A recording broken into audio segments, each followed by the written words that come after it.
Bienvenidos a este nuevo canal. El día de hoy vamos a hablar sobre Otto, príncipe de Witt.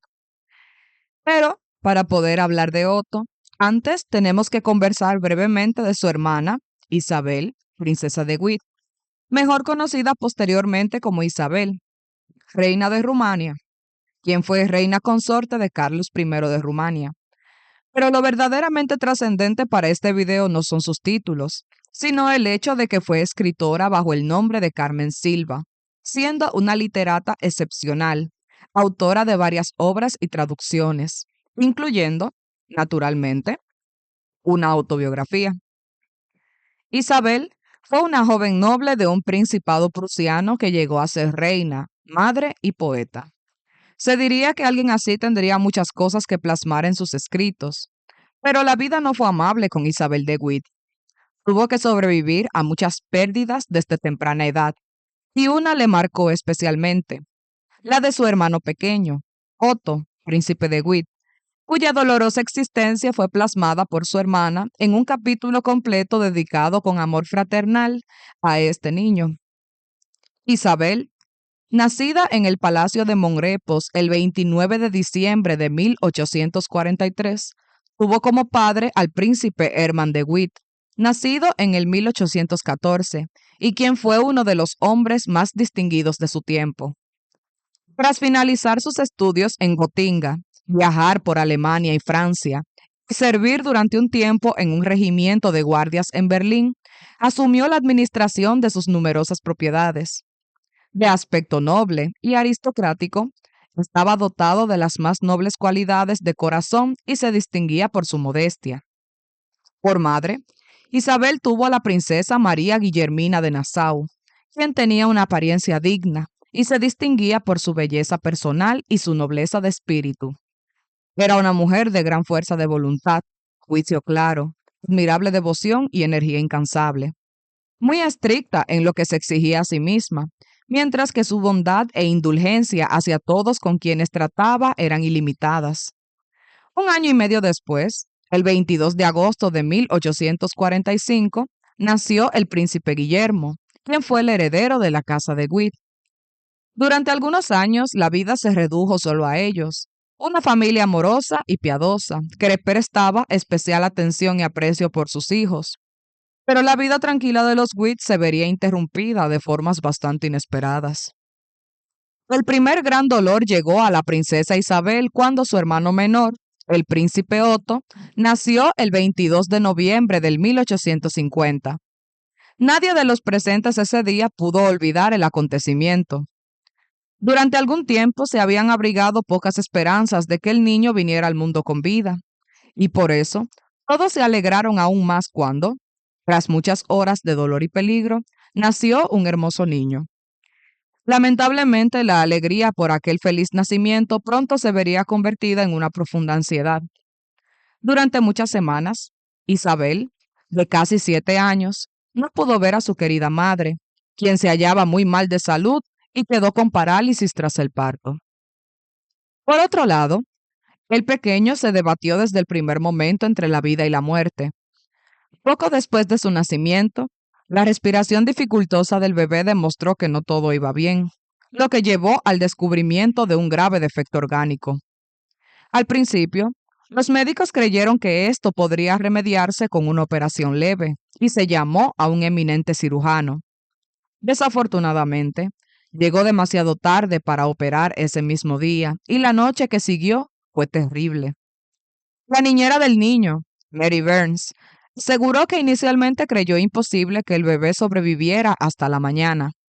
Tenía la cara amoratada, mientras que ella lo sostenía en brazos toda la noche, erguido, para evitar que se asfixiara. Cuando por fin llegó la mañana, se realizó el examen y se fijó la operación para las 11. Se humedecieron los labios del niño con unas gotas de leche, ya que no tenía suficiente fuerza para lactar por sí mismo. La malformación era mucho más grave de lo esperado, y la operación, en consecuencia, resultó mucho más difícil de lo previsto por los médicos. Duró tanto tiempo y dejó al pequeño paciente tan exhausto que apenas creyeron que sobreviviría algunos minutos más. Su aspecto había cambiado por completo. La piel había adquirido un tono amarillento apagado y sus extremidades estaban tan frías que se recurrieron a todos los medios posibles para hacerle recuperar algo de calor. Este estado de agotamiento absoluto duró 24 horas, durante las cuales le humedecieron los labios con leche y unas gotas de un medicamento reanimador, pues los médicos opinaban que si se lograba prolongar su vida unas cuantas horas, todo podría salir bien al final. El recién nacido logró sobrevivir al procedimiento a duras penas. Era extremadamente frágil y pequeño. La cirugía, a pesar de las esperanzas, no logró remediar el defecto. Sus sufrimientos eran indescriptibles y lo hacían, al despertar, gritar sin cesar día y noche, hasta que su voz, agotada, se volvió débil y ronca, y el llanto terminó en un débil gemido, mientras que su diminuto rostro se contraía de dolor. Al 10.º día, estaba tan cerca de la muerte que se efectuó un bautizo de emergencia, donde se le impuso el nombre de Otto Nicholas. Durante todo aquel día se pensó que cada aliento podría ser el último, pero, una vez más, se recuperó y al cabo de unos días pudo ser cuidado adecuadamente, dadas las circunstancias. Así transcurrieron sus primeros meses, atormentado por dolores más o menos intensos, pues nunca lograba realmente librarse del todo de ellos. El dolor le ocasionaba largas sesiones de llanto que provocaban otros efectos secundarios perjudiciales. Como es de esperarse, sin la ayuda de la medicina moderna, todo este espiráculo de sufrimiento provocó que Otto tuviese un crecimiento retrasado y no lograba ganar fuerzas. Pero pronto mostró un carácter dulce, una carita tierna y pálida, y unos grandes ojos azules, llenos de expresión. En mayo del año siguiente, bajo la supervisión del cirujano que le había operado, Otto pareció empezar por fin a crecer y a desarrollarse con normalidad. Los terribles ataques de dolor persistían, pues aunque se hacía todo lo posible por aliviarlos, eran de una naturaleza que hacía inútil cualquier ayuda humana. Cuando dejaba de sentir dolor, permanecía completamente inmóvil. Nunca se le oyó reír ni arrullar como suelen hacerlo los bebés. Y aunque empezó a levantarse y a prestar atención a las cosas, su crecimiento fue muy lento y la salida de cada diente casi le costó la vida. Cuando hubo que destetarlo, hubieron nuevos peligros y la familia emprendió un viaje a Inglaterra para darle a su madre y al niño el beneficio del aire marino. Viaje que casi resultó fatal. En Londres se consultó a un médico célebre, cuya opinión coincidió totalmente con la del cirujano que había atendido a Otto en primera instancia. Ambos afirmaron que el niño no llegaría a la edad adulta, pues la habilidad humana era inútil en este caso. Sin embargo, la leche de burra, recetada por el médico londinense, resultó muy beneficiosa, y durante un tiempo esta, junto con el arroz, constituyó su dieta. Siguió siendo un bebé muy pequeño y solo dio sus primeros pasos en su segundo cumpleaños, sin haber intentado ni siquiera hablar hasta ese entonces. Pero era un niño dulce y cariñoso, con ojos que miraban con tanta lástima que parecían implorar ayuda. Había algo en él muy diferente a todos los demás niños. Quizás fueron los terribles ataques de dolor, en los que transcurrían varias horas de cada día y cada noche, los que le daban esa expresión celestial. En el verano de 1853, la familia se trasladó a París, buscando nuevamente la atención médica para Otto y su madre. Y de nuevo, el pequeño estuvo a punto de abandonar este mundo en una crisis de dentición. Aún no tenía 3 años, pero apenas había cedido la fiebre cuando, exhausto en la cama, insistió en que todos los sirvientes de la casa entraran a verlo un momento. Fue conmovedor verlo extender su pequeña mano a cada uno de ellos, contándoles lo enfermo que había estado, pero que ya se estaba sintiendo mejor. Después de esto, tardó un tiempo en recuperar las fuerzas lo suficiente como para poder caminar de nuevo. Apenas siendo un infante, Otto demostró que la debilidad de su cuerpo no se extendía a su entendimiento. Su desarrollo mental era extraordinario y fue descrito por familiares y amigos como un ser etéreo, lleno de curiosidad y dulzura. Para su tercer cumpleaños, sus padres y hermanos le habían enviado una mesita con todos sus regalos y se quedaron a su alrededor, ansiosos por presenciar su alegría. Pero él solo pudo decir, ¿es todo esto para mí? Mientras miraba cada cosa con ojos de asombro. Solo un mes después, mirando por la ventana a los niños que caminaban y corrían alegremente por los campos elíseos, preguntó si aquellos niños sufrían al igual que él, y al respondérsele que no, mostró una contagiosa alegría.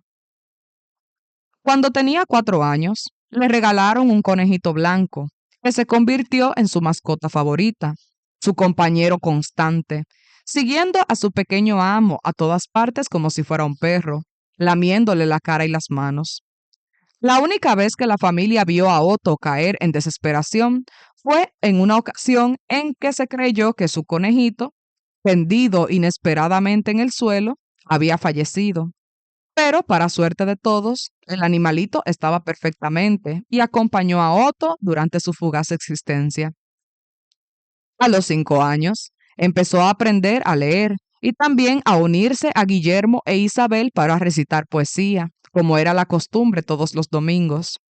En esto pronto demostró un talento excepcional, desde rimas sencillas y fábulas en verso, pasando rápidamente a las baladas. Les declamaba con tanto brío y un sentido del humor tan peculiar que era un placer verlo y oírlo. Con un gran sentido de autocontrol, se distinguió por ser amable, agradecido y comprensivo. Alababa a los médicos que le atendían, a pesar de que muchas veces le privaban de los pocos alimentos que podía consumir gustosamente, como el pan, y muy pronto mostró pasión por el aprendizaje y sus estudios de historia y botánica, siendo estos su principal distracción. Era el niño mimado de su familia, todos lo sabían, y todos participaban voluntariamente de esta dinámica familiar, como toda una estructura cuya base era un castillo de naipes, muy efímero al menor soplo. Otto coleccionaba hojas de distintas plantas, las organizaba en volúmenes elaborados y bien confeccionados. Sus diminutos dedos eran muy hábiles para ordenar y pegar en el álbum los especímenes que coleccionaba. En esto, como en todo lo demás, demostró tener un gran sentido del orden. Todo lo que le pertenecía estaba en su sitio y se mantenía en un perfecto estado. Le encantaban las flores y éstas florecían bajo su cuidado. Las fucsias que había en su ventana estaban literalmente cubiertas de capullos. Empezó a estudiar griego a los 7 años y latín al año siguiente. Sin embargo, el griego siempre fue su estudio favorito y le encantaba recitar versos en este idioma. En otoño de 1858, los Witt realizaron un pequeño viaje por Suiza y el norte de Italia. El deleite de Otto ante todas las maravillas que veía era inmenso, y su forma de expresarlo causaba asombro general. La gente se extasiaba al oírlo recitar versos del clavadista junto a las cataratas del Rin, y citar de nuevo versos apropiados de Goethe y Burger en el valle. Por todas partes, guías y cicerones se dirigían a él con sus principales explicaciones. Sus preguntas entusiastas y su carita inteligente, con sus grandes ojos brillantes, demostraban el profundo interés que sentía. En Milán, la vida de San Carlos Borromeo despertó su entusiasmo. Al notarlo, el sacerdote que los guiaba por la catedral y que hablaba un poco de alemán, tomó a Otto de la mano y le dirigió todas sus observaciones. Tales ejemplos de humanidad y grandeza despertaron siempre su apasionada admiración, y fue su sueño constante dejar algún día su huella en el mundo. El año siguiente, hasta el otoño de 1859, fue el mejor y el más feliz de su corta vida. Y durante el verano, Isabel y sus padres abrigaron la esperanza de que, después de todo, tal vez se recuperaría. Pasaba mucho tiempo al aire libre. Podía trabajar en su pequeño jardín y el ejercicio saludable y la vida al aire libre le daban, por un momento, un aspecto floreciente que bien podría dar falsas esperanzas. Nadie que lo viera trotar, con sus herramientas de jardinería al hombro, su carita sonrojada y radiante, con la luz del sol sobre sus rizos rubios. Nadie que lo viera así podría haber adivinado cuáles habían sido sus sufrimientos hasta entonces, ni haber sospechado que pronto sería víctima nuevamente de ellos. Durante ese breve periodo, su apetito mejoró y parecía capaz de saciarlo sin ser víctima de los agonizantes dolores que, durante tanto tiempo, habían acompañado casi invariablemente el proceso digestivo. Durante la cosecha, estaba en su gloria. A veces, en el campo durante horas, tomando parte activa en los procedimientos, y tan animado, tan alegre y tan lleno de diversión, que a todos les hacía mucho bien verlo. Así transcurrió el verano, pero de repente, en octubre, Otto sufrió un nuevo ataque de dolor, más violento y espasmódico que cualquiera de los anteriores. Al repetirse y volverse muy frecuente, se consultó a un gran especialista, quien declaró necesaria una nueva operación. Esta, aunque conllevaba un riesgo considerable, se realizó con éxito en marzo de 1860, tras soportar heroicamente los largos y dolorosos exámenes que la precedieron y que no siempre se realizaban bajo anestesia. Pero los resultados no fueron los esperados. Apenas el pequeño paciente se levantó de la cama, los ataques de dolor comenzaron de nuevo con redoblada violencia, para consternación de los médicos, quienes se sintieron completamente frustrados por este inesperado suceso. En cuanto le fue posible, sus clases habían comenzado de nuevo, pues esa era, sin duda, la mejor, la única manera de abstraer sus pensamientos, desviándolos por completo de su propia condición. Isabel conservaría afectuosamente un pequeño álbum que le regaló por aquella época, en el que ejemplares de diversos musgos estaban bellamente ordenados, junto con un encantador ensayo, Mi amor por las hojas, una disertación completa sobre todas sus plantas y árboles favoritos, cuidadosamente numerados y con su follaje descrito con todo detalle. Era aquella una época difícil para la familia de Witt. Guillermo estaba lejos, estudiando. El padre, Hermann, había enfermado de tuberculosis tiempo atrás, por lo que María, la abnegada y amorosa madre y esposa, tuvo que repartir su tiempo entre el cuidado de su marido y su pequeño hijo enfermo, todo con la ayuda de Isabel, que casi era ella misma solo una niña. Pero nada podría preparar a la familia para el día de la ascensión de ese mismo año. Los sufrimientos de Otto se habían multiplicado, y aquel día sagrado se perdió toda esperanza de una recuperación definitiva. El cirujano que le había realizado la última operación descubrió, al examinarlo de nuevo, además del problema orgánico original, la existencia de un tumor interno muy grande, y declaró que, en su opinión, Otto no podría sobrevivir un año más.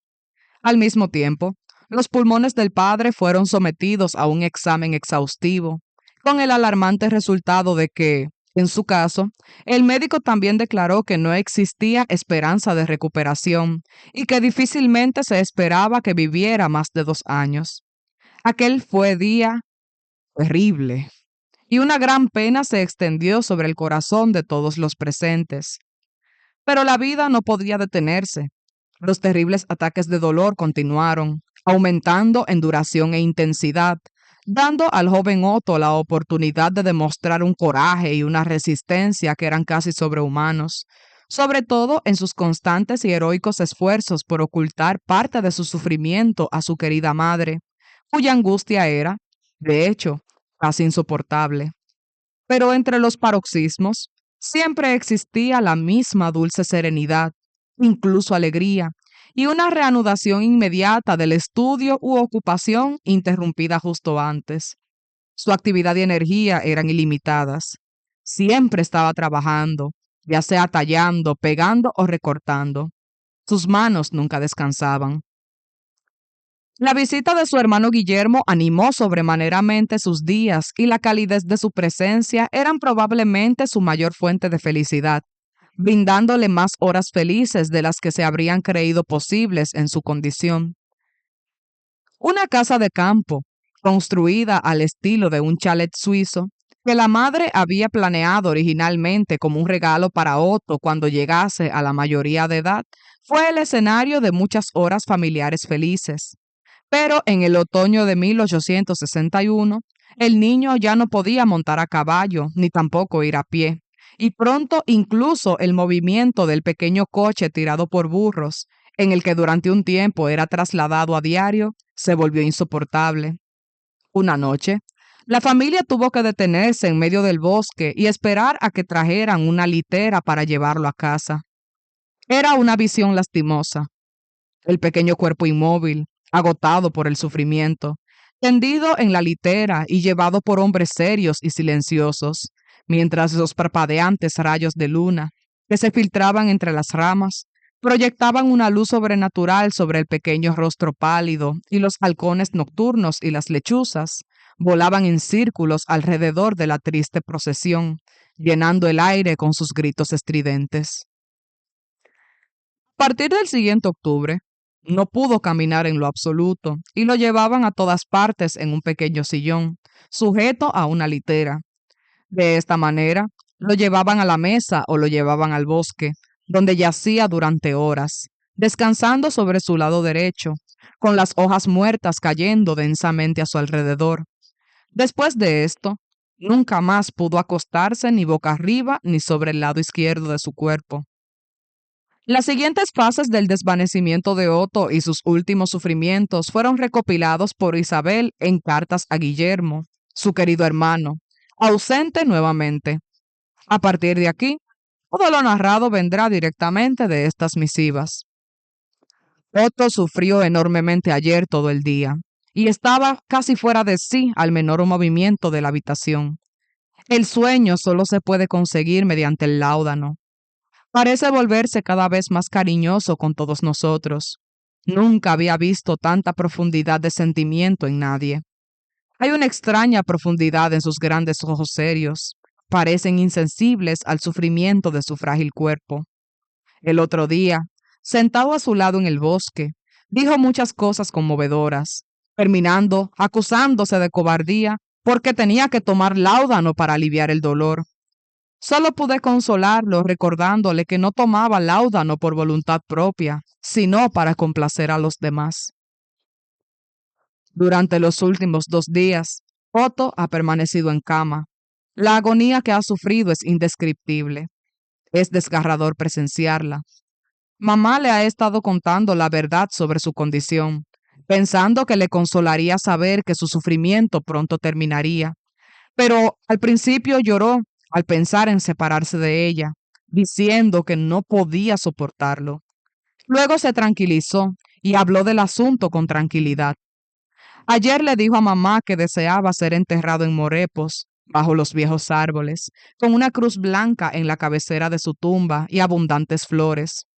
Luego le preguntó si en el más allá vería a todos los grandes hombres de la antigüedad, sobre todo a Sócrates, y también si seguiría viendo a mamá sentada en su silla, tal como lo estaba ahora. Eso espero, hijo mío, le respondió ella. Papá está un poco mejor. Vino ayer por primera vez en 3 semanas. El encuentro fue conmovedor. Papá mismo, consumido por la sombra, miraba con ansiedad la pobre carita pálida que le observaba con un éxtasis en su interior. Otto sufre cada vez más. Empieza a tener alucinaciones donde se ve rodeado de rostros horribles que lo amenazan. Parece haber alcanzado un grado de dolor indescriptible. Sus sufrimientos son inenarrables. Hace poco, dijo que tenía que rezar a diario para poder dar la bienvenida a la muerte, pues la idea de la separación aún le resultaba demasiado terrible. Pero, ahora, empieza a consolarse con la idea de que no hay una separación real y a regocijarse de que por fin podrá descansar y librarse del dolor. Ha estado dando todas sus instrucciones, contándonos sus deseos y siempre volviendo a la cuestión de las provisiones que deben hacerse para sus 2 acompañantes especiales. Cada nuevo día es peor que el anterior. Una vez gritó, no puedo soportarlo. Pero cuando mamá dijo, Sí, lo soportaremos juntos. Se quedó más tranquilo y murmuró, Padre, hágase tu voluntad. Aunque le aumentan constantemente las dosis de láudano, duerme poco. El dolor es demasiado agonizante. De mamá no digo nada. Lo que sufre se lo guarda para sí. Dice que a veces siente como si una sierra se le clavase en el corazón y fuese arrastrada lentamente de un lado a otro. Hasta el final, su espíritu permaneció activo y en los intervalos de dolor siempre se dedicaba a distintas actividades. Junto a su almohada, cerca del pequeño testamento que nunca lo abandonaba, había un estuche con los diferentes instrumentos que usaba para pintar y tallar, y con ellos fabricaba todo tipo de cosas bonitas para todos ellos. Su profundo sentido de la belleza, la gracia y la armonía nunca lo abandonó, ni tampoco el humor con el que tantas veces los había animado. Pero, tras el más intenso ataque de dolor, mientras todos a su alrededor aún estaban abrumados por sus luchas, de repente Otto hacía algún comentario ingenioso y no se conformaba hasta que los hacía reír a todos. Volviendo a las cartas de Isabel, narra. El sufrimiento se agudiza cada vez más. Está tan debilitado que, en su 11º cumpleaños, nos atrevimos a esperar que, antes de que se terminara el día, quizás estaría en el paraíso. Le habíamos traído flores y algunas las esparcimos sobre su cama y las enrollamos alrededor de su almohada. Podría haber sido en su último sueño cuando yacía allí, tan silencioso e inmóvil, y las sábanas no más blancas que su pálido rostro. Pero esa misericordia no fue concedida. Aún le esperaba mucho más sufrimiento. Un mes después, cumplí 18 años, y en cuanto fui a verlo por la mañana, sacó de debajo de la almohada una pequeña placa de mármol sobre la que, a pesar de la incómoda posición en la que yacía, había pintado con acuarelas las palabras, Dios es amor. Cuando me la dio, solo pudimos abrazarnos y llorar juntos. La noche anterior había comentado que cualquier regalo que hiciera debía de ser con naturaleza duradera. Para relatar las últimas y terribles semanas, durante las cuales su enfermedad avanzó rápidamente, recurro también a cartas que Isabel escribió en aquel momento y copio algunas páginas. Diciembre de 1861. Nuestros preparativos de Navidad se están haciendo con más cuidado de lo habitual, para que la festividad se celebre con la debida solemnidad. Por última vez, como bien sabemos, la celebraremos todos juntos en la tierra. Papá está débil y los ataques de tos son casi intermitentes. Con él, como con Otto, es solo cuestión de tiempo. La Nochebuena fue muy solemne, pasible y hermosa. Los días previos habían sido excepcionalmente buenos y sin dolor, así que Otto pudo ser llevado en silla de ruedas a la habitación donde estaban listos los árboles de Navidad, y fue conmovedor ver su carita radiante de felicidad cuando se iluminaron los árboles y se cantó el himno navideño como de costumbre, por toda la casa, dirigido por mí desde mi habitual lugar en el órgano. Pero desde entonces ha tenido noches muy inquietas y los terribles ataques de dolor han comenzado de nuevo. Tranquila, le grita a mamá luego de uno de estos. Es solo mi cuerpo el que sufre. Nada de esto puede dañar mi alma. Enero de 1862. Ayer creyó que todo terminaba y se despidió de todos nosotros, pero al ver las lágrimas de mamá, volvió a encontrar fuerzas para consolarla. La noche siguiente fue espantosa. La sensación de asfixia era tan intensa que, exhausto como estaba, a veces se incorporaba en la cama intentando respirar. Y a pesar de todo, su paciencia y resignación son inagotables, y su cariño por mamá y por cada uno de nosotros parece crecer cada vez más fuerte. Los ataques de dolor son ahora tan frecuentes que ni siquiera mamá los cuenta. Anoche tuvo que darle 21 gotas de láudano. Rezamos para que el fin esté cerca. Hoy tiene la vista bastante apagada y solo soporta que le hablemos en susurros. Pero su primer pensamiento sigue siendo para mamá y dice que es mucho más digna de lástima que él. Ayer era su cumpleaños y Otto estaba muy emocionado. Le regaló un florero y un cofre que él mismo había diseñado. Se notaba el esfuerzo que hacía por parecer alegre, aunque casi siempre estaba dolorido. En aquel entonces, María de Nassau no lo sabía, pero Otto organizó otro regalo para ella, una sorpresa para su siguiente cumpleaños. María lo recibió 11 meses después de la partida de su hijo. Febrero. Su fuerza parece estar menguando. Su única oración es que pueda marchar en plenitud, conciencia, otro respiro. Luego, un dolor nuevo y peor. A veces, en su agonía, se le arrancan gritos de desesperación y luego puede hablar con la mayor serenidad de la dicha que le espera cuando termine su última lucha. La debilidad aumenta. Ayer, todo el día y toda la noche, permaneció con las manos juntas en oración, murmurando débilmente. ¿Cuándo llegará la hora de la liberación? ¿Cuándo aparecerá el ángel de la paz para llevarme? Su piedad y resignación no le fallan ni un instante.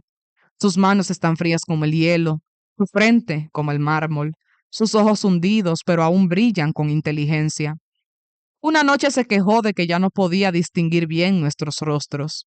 Sobre su pobre carita demacrada estaba la sombra de la parca deslizándose, pero él se veía extrañamente hermoso así. Ayer lunes, mientras nos sentábamos como de costumbre a su alrededor, lentamente, extendió sus pobres y débiles brazos y exclamando con alegría, dijo, bueno, entonces, si este es el final, adiós a todos. Y su expresión era eufórica, mientras nos daba las buenas noches y rezaba para que nos bendijera. Pero ni siquiera entonces había terminado. La agonía duró 2 días más. Parecía dormir, pero despertaba de vez en cuando con un grito de angustia. Ya no podía hablar, aunque aún oía y veía todo, y daba señales de que comprendía. Entonces, al final, tras algunos acentos entrecortados, llegó el estertor de su garganta y una única palabra brotó de sus labios. ¡Socorro! Alta y clara. Y luego, un silencio sepulcral. Otto tenía 11 años, 2 meses y 27 días. La lucha había terminado. Una paz y una calma celestial se extendieron por sus rasgos cansados, y una sonrisa dulce se dibujó en sus labios. La profunda línea que cruzaba su amplia frente demostraba lo cara que había sido esa paz. Nuestro querido Otto parecía un ángel durmiendo allí. Apenas podíamos separarnos de él. Mi madre repetía, qué tranquilo descansa. Y si alguien sollozaba al entrar en la habitación, exclamaba, silencio, no molesten a mi hijo. Con nuestras propias manos lo colocamos en su última cama y lo cubrimos. El mejor epitafio de Otto se encuentra en una carta de su padre a un amigo íntimo, que concluía así. En una pequeña colina, no lejos de Monrepos, duerme su último sueño a la sombra de los viejos tilos. Pero vive para siempre en nuestra memoria, y este recuerdo vivo, esta comunión con los que se han ido, es nuestro último y nuestro mejor legado, por el cual, en medio de la gran pérdida, nos enriquecemos eternamente. El palacio de Neuwied se volvió solitario y lúgubre. Inmediatamente después del funeral del príncipe Otto, la pareja principesca partió hacia Baden-Baden con la princesa Isabel. No regresaron hasta el verano y, como de costumbre, se instalaron en las alturas de Monrepos. El paisaje se extendía entre ellos en pleno esplendor estival. Los pájaros piaban y cantaban en los hayedos. En las colinas, bajo los tilos, todo cobraba una nueva vida y apuntaba a un futuro donde, aparentemente, ya no habría penas ni más despedidas. Pasaron muchos meses antes de que se pudiera colocar un monumento sobre el lugar de descanso del príncipe Otto, pero la princesa Isabel se aseguró de que no quedara sin adorno. Todas las mañanas, antes de las 6, Subía a la colina y con las flores de Neuwied que enviaban a Monrepos cada tarde, transformaba el lugar de descanso de su hermano en una alfombra de flores. A menudo se arrodillaba durante horas bajo la cúpula formada por los tilos para arreglar las hojas y las flores con gran arte. El silencio a su alrededor solo era perturbado por el zumbido de las abejas y el solemne sonido de las campanas de la iglesia, que llegaban desde lo alto del valle. Durante 11 años, el príncipe Otto había sido el centro de todo su amor y cuidado. Tras esta época de dolor y sufrimiento, era necesario recuperar fuerzas para comenzar una nueva vida. Gracias si has llegado hasta el final del video. Espero que te haya gustado. El objetivo de este canal no es traer biografías convencionales o normalmente encontradas en otros canales. El objetivo de este canal es traer a la luz biografías olvidadas, principalmente biografías infantiles, que nos dan un vistazo más preciso a la vida en el pasado. Este es el primer video que grabo como tal. Y por eso, si encontraste a lo largo de este algún tipo de disturbio o el audio un poquito distorsionado, me disculpo por eso. Sin embargo, cuando leí la biografía del príncipe Otto a través de los escritos de su hermana, sentí una irrefrenable necesidad de hablar sobre él, sobre todo luego de enterarme sobre su deseo de trascender en el tiempo y de no ser olvidado. Así que puedo decir que, al menos de mi parte, he cumplido con inmortalizar a Otto aquí y espero que también permanezca en la memoria de muchas personas más. Gracias por todo y nos vemos en una siguiente historia.